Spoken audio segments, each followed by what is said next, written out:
Hoy, en Preparando el Gobierno Mundial, parte número 161, vamos a ver algo exclusivo sobre Europa. Europa que tiene que ver, cómo no, con el Papa y la guerra en Ucrania. Vais a ver cuáles son sus planes para Europa.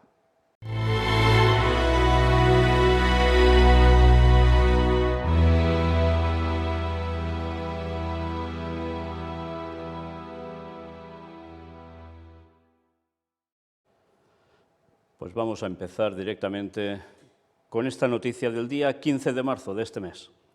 Paglia, que de la guerra de Ucrania nazca una Europa inclusiva y sabia. El presidente de la Pontificia Academia para la Vida publicó en el diario Il Riformista una reflexión sobre el conflicto en el país del este de Europa, reiterando el no a la guerra del Papa Francisco y exhortando a negociar.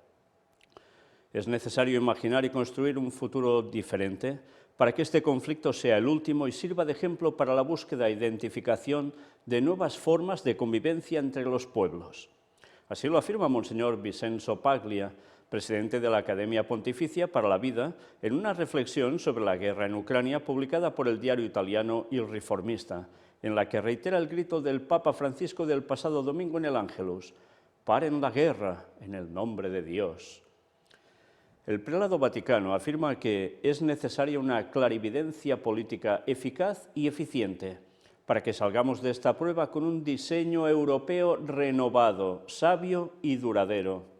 Me parece que no hay alternativas. Europa es una, tiene dos pulmones. Ciertamente, Oriente y Occidente tienen características comunes y características diferentes, pero siempre es Europa, escribe Monseñor Paglia, que cree que hay que hablar de una Europa judeo-cristiana, como decía insistentemente Juan Pablo II. Bueno, por lo que nos muestran, su propósito es que esta guerra tiene que ser la última y Europa va a cambiar, va a ser renovada. Bueno, es lo que nos dicen. Y que claro, que hay dos partes en Europa diferenciadas, Oriente de Occidente, pero que aún así es todo Europa, con lo cual es un bloque. ¿Y en qué se debe basar esto? Judeo-cristiana, la creencia. Ya lo decía Juan Pablo II, pues ahora esto se quiere recuperar. ¿Va a ser el último conflicto en Europa o habrá más? Eso ya lo veremos, pero lo que sí vemos es que evidentemente todo esto tiene que propiciar que se busque una solución y ya veis qué solución es: volver a raíces religiosas. Para el presidente de la Academia Pontificia para la Vida, es indispensable rediseñar un futuro que abarque Europa desde el Atlántico hasta los Urales, y la Europa de la OTAN, de la Unión Europea, del G7, que a veces se convierte en G8, debe ser rediseñada, inventando una solución política diferente bajo la bandera de un proyecto de inclusión política, económica, financiera y cultural de todos los países sin excluir a ninguno. Por tanto, un solo bloque homogéneo. La Europa de los pueblos del futuro necesita una solución política justa, real, respetuosa del derecho internacional y de los derechos, subrayó Monseñor Paglia, que relanzó la propuesta del Papa de nuevo en el Ángelus del pasado domingo. Debemos centrarnos real y decididamente en las negociaciones. Para el prelado, este es el instrumento que la historia de la humanidad ha sabido crear para alcanzar soluciones, y es una política de largo alcance que podrá indicar un camino para toda la humanidad. Fijaos, una vez más, ¿qué quieren hacer de Europa? Un ejemplo para todo el mundo. Cuando dice para toda la humanidad, es el mundo entero. De ahí la importancia de la Unión Europea, que tanto ha perseguido y, como no, ha promovido, iniciado el propio catolicismo vaticano. En fin, que ya sabéis lo que va a pasar, que durante un tiempo parece que todo estará muy unido y después va a saltar todo por los aires. Pero este va a ser el ejemplo, Europa para el mundo. ¿Y a quién lo va a mover todo? Como siempre, Vaticano. Monseñor Paglia continúa diciendo que el mundo está experimentando una pandemia que aún no ha sido derrotada, una crisis ambiental y climática que tendrá consecuencias para todos, y un cambio de época en términos de nuevas tecnologías que afectan a la propia humanidad, concluyendo que las armas y la guerra no son el camino para resolver los problemas. Una vez más, ¿qué nos sale a la palestra? COVID-19, medio ambiente, cambio climático. Y en medio de esto, la solución, claro, no son las guerras. Una vez más, vemos todos los puntos que ellos han movido para que sirvan para dar una solución, finalmente, donde ellos mismos generan problemas para que todo el mundo, cuando se les muestre una solución, no digan que no, que bien juegan sus bazas. Otra noticia más, esta era del 18 de marzo también. El Papa pide a obispos de Europa no dejar de ayudar a la población de Ucrania. Mirad qué discurso. El Papa Francisco agradeció a los obispos en Europa por su respuesta rápida y coral al ayudar a las personas afectadas por la guerra en Ucrania y exhortó a no dejar de invocar la paz para que termine esta inmensa tragedia humanitaria. Les agradezco a todos, queridos hermanos en el episcopado, su respuesta rápida y coral para ayudar a la población, garantizándole ayuda material, hospitalidad y acogida. No nos cansemos de ello y no dejemos de invocar la paz de Dios y de los hombres, escribió el Papa a los obispos reunidos por las Jornadas Sociales Católicas Europeas. Las Jornadas Sociales Católicas Europeas se están llevando a cabo en Bratislava, capital de Eslovaquia, del 17 al 20 de marzo. Por este motivo, en una carta dirigida al presidente del Consejo de Conferencias Episcopales Europeas, la CCE, y arzobispo de Vilnius, Lituania, Monseñor Gintaras Grusas, el Santo Padre saludó a los obispos y los instó a seguir rezando para quienes tienen en sus manos el destino de las naciones, no dejen piedra sobre piedra para detener la guerra y abrir un diálogo constructivo que ponga fin a la inmensa tragedia humanitaria que está provocando. Lo que estamos viviendo en estas últimas semanas no es lo que esperábamos después de la difícil emergencia sanitaria provocada por la pandemia, que nos hizo experimentar un signo de impotencia y miedo junto a la fragilidad de nuestra existencia, advirtió el Papa. En esta línea, el Santo Padre reconoció que la tragedia de la guerra que tiene lugar en el corazón de Europa nos deja atónitos. Nunca pensamos que volveríamos a ver tales escenas que recuerdan a las grandes guerras del siglo pasado. Cuánta hipocresía, cuánta falsedad en sus palabras. Lo que ellos generan, todo lo que hemos citado, y después, ya veis, encima, pidamos la paz. El desgarrador grito de ayuda de nuestros hermanos y hermanas ucranianos nos empuja, como comunidad de creyentes, no solo a reflexionar seriamente, sino a llorar con ellos y a hacer algo por ellos, a compartir la angustia de un pueblo herido en su identidad, historia y tradición, afirmó el Papa. Además, el pontífice destacó que la sangre y las lágrimas de los niños, el sufrimiento de las mujeres y los hombres que defienden su tierra o huyen de las bombas, sacuden nuestra conciencia. Una vez más, la humanidad se ve amenazada por un perverso abuso de poder e intereses partidistas que condena a personas indefensas a sufrir todas las formas de violencia brutal, lamentó el Santo Padre. Curiosamente, lo único cierto que ha dicho es la parte segunda de esa frase, que condena a personas indefensas a sufrir todas las formas de violencia brutal. Porque todo lo otro, los que mueven y tienen ese abuso de poder e intereses partidistas, quien está por encima de eso es ellos mismos. Pero eso no lo van a decir, obviamente. De este modo, el Papa Francisco escribió al Episcopado de Europa: no podemos quedarnos de brazos cruzados, y añadió que, como cristianos y como ciudadanos europeos, estamos llamados a poner en práctica con valentía lo que dijo uno de los grandes padres fundadores de la Comunidad Europea, Alcide de Gasperi, cuando habló del bien común de nuestras patrias europeas, de nuestra patria Europa. Bien, y algún día a ver si podemos presentar el tema de la Unión Europea, cómo se formó, por quién, y evidentemente veréis que la mano vaticana estaba detrás desde sus mismos inicios, con gente asociada a sociedades secretas. Y ahí tenéis uno de los personajes que él mismo cita. En otras palabras, tenemos que volver a empezar desde el corazón mismo del Evangelio, Jesucristo y su amor salvador. Este es el anuncio siempre nuevo que hay que llevar al mundo, ante todo mediante el testimonio de vidas que muestran la belleza del encuentro con Dios y el amor al prójimo. Concluyó el Papa, quien invocó la materna intercesión de la Madre de la Iglesia y Reina de la Paz y la protección de las santas y santos patronos de Europa. O sea, una vez más, invocando muertos, espiritismo. Y todo esto, en verdad, puro teatro, porque ellos siguen haciendo sus propósitos, generando todos esos problemas, y tanta gente solo pensando que es una cuestión de poder político, de poder geoestratégico, entre dos grandes naciones y los que están en medio reciben. Sí, eso es así, pero hay mucho más. No olvidemos eso. Y la última de las noticias que os mostramos hoy, también de este 18 de marzo, Francisco dice: la sangre y las lágrimas de los niños en Ucrania sacuden nuestra conciencia.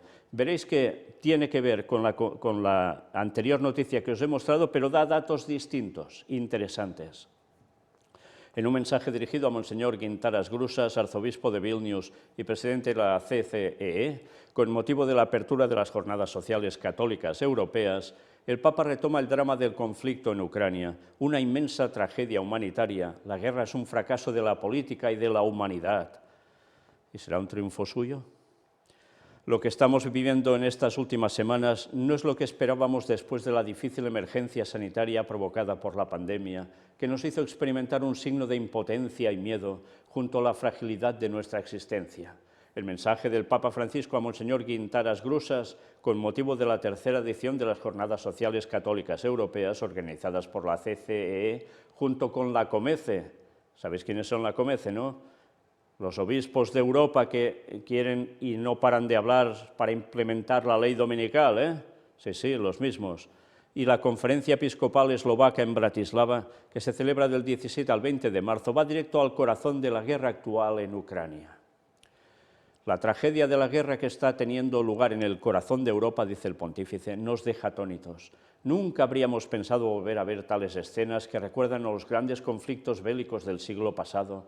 El grito desgarrador de ayuda de nuestros hermanos ucranianos nos insta, como comunidad de creyentes, no solo a reflexionar seriamente, sino a llorar con ellos y a hacer algo por ellos, a compartir la angustia de un pueblo herido en su identidad, en su historia y tradición. La sangre y las lágrimas de los niños, el sufrimiento de mujeres y hombres que están defendiendo su propia tierra o huyendo de las bombas sacuden nuestra conciencia. Una vez más, la humanidad se ve amenazada por un abuso perverso del poder y de los intereses de parte que condena a gente indefensa a sufrir toda forma de brutal violencia. Y aprovecho esto, que os he vuelto a leer aquí en esta noticia, para deciros que el Papa ha ido a un hospital católico, evidentemente, y a mostrarse benefactor de los niños, acariciándolos, etcétera, etcétera, que muchos, claro, evidentemente han tenido implicación con todo este tipo de guerra. Cuánta hipocresía, cuánto teatro, y todo el mundo se lo traga como verdaderamente, cómo lo siente, cuando no saben quién está propiciando que esa guerra se produzca y siga para conseguir su objetivo. Recordad lo que vamos a presentar a partir de esta semana en noticias continuas cada día de actualidad que tienen que ver con esta guerra de Ucrania. Vais a ver qué noticias hay respecto a todo el tema Vaticano en todo ello, que os va a dejar perplejos. Una vez más, vais a ver cuánta hipocresía, pero qué planes está desarrollando el Vaticano para conseguir qué fines. Y era necesaria que esta guerra se produjera para que ellos vayan urdiendo un camino que tanto les interesa. Por desgracia de esto, en la tele no os van a decir nada. El Papa agradece a los prelados la inmediata intervención humanitaria en favor de los refugiados e insta a seguir rezando para que quienes tienen en sus manos el destino de las naciones no dejen nada sin hacer para detener la guerra y abrir un diálogo constructivo que ponga fin a la inmensa tragedia humanitaria que está provocando. Fijaos cómo hablan de abrir diálogos siempre, ¿eh? Pero a la hora de la verdad interesa otra cosa. Francisco continuó diciendo que nunca antes había sido tan urgente como hoy revisar el estilo y la eficacia del ars politica, para hacer posible, citando la encíclica Fratelli Tutti, el desarrollo de una comunidad mundial capaz de lograr la fraternidad a partir de pueblos y naciones que vivan la amistad social. Que la guerra que deja al mundo peor y es un fracaso de la política y de la humanidad, una entrega vergonzosa a las fuerzas del mal, provoca en este sentido una reacción contraria, un compromiso para refundar una arquitectura de paz a nivel mundial, donde la Casa Europea, nacida para garantizar la paz después de las guerras mundiales, tenga un papel primordial. Estamos viendo lo que quieren hacer de Europa. Primero liarán el caos, el conflicto, pero después deberán mostrarlo como ejemplo al mundo entero para hacer esa comunidad mundial de fraternidad, Fratelli Tutti. El Papa no escribió precisamente Fratelli Tutti, esa encíclica, porque mira, le dio por ahí, sino porque, como siempre, eso responde a algo que iban a causar ellos y ya estaba dando una solución antes de que se liara. ¿No lo hizo con todo el tema del Laudato Si? Pues ya veis, una vez más, qué bien trabaja el diablo a través de estos personajes. El Papa exhorta entonces, como cristianos y como ciudadanos europeos, a llevar a cabo con valentía la reconstrucción de la casa común, convirtiéndonos en artesanos de la comunión, tejedores de unidad en todos los niveles, no por estrategia, sino por evangelio. Sencillamente, una vez más, recordemos la primera noticia, esto va de recatolizar Europa y, por tanto, el mundo, y los demás en ecumenismo con ellos. Una vez más, jugada maestra. En otras palabras, afirma Francisco, es necesario volver a empezar desde el corazón mismo del Evangelio, Jesucristo y su amor que salva. Ya veis, una vez más, se vuelve a esto. Es a lo que se volverá en Europa. Quien ama supera el miedo y la desconfianza hacia quienes llegan a nuestras fronteras en busca de una vida mejor. Si acoger, proteger, acompañar e integrar a tantos hermanos y hermanas que huyen de los conflictos, el hambre y la pobreza es justo y humano, es aún más cristiano. Pues ya veis, ¿qué planes tiene el papado para Europa y, en consecuencia, para el resto del mundo, no? Sí, se está preparando el gobierno mundial, pero para que eso acontezca, antes tienen que hacer la labor que están haciendo, desarrollando continuamente. ¿COVID-19 era suficiente? No. ¿Medio ambiente y cambio climático era suficiente? No. ¿Qué más hacía falta? Guerras. Guerras que provocan todo lo que ya sabéis. Pero recordad que Cristo dijo guerras y algo más. Hambres, pestes. Y ya veréis en las noticias de actualidad si todo eso no va por este derrotero. Una vez más, que Dios nos ayude a seguir destapando estas artimañas diabólicas, tan bien disfrazadas y que el mundo se está tragando, tomando parte de un lado hacia otro, como siempre pasa, dividiendo a la gente, pero nunca mostrando la verdad de por qué hay esos conflictos. Satanás sabe que le queda poco tiempo y no va a parar, y a través de sus esbirros va a conseguir hacer el propósito que tiene trabajado durante tantos y tantos años. Pero Dios tiene un pueblo que seguirá diciendo la verdad y muchos van a despertar para ser salvos. Por eso no podemos callar. Maranata 2031, sí, el tiempo es corto y grandes cosas veremos, y muy pocas de buenas, pero una por encima de todo será mucho más que todo lo malo. Ver convertirse al Señor a muchísimas personas gracias al poder del Espíritu Santo y del mensaje del cuarto ángel. Dios os bendiga.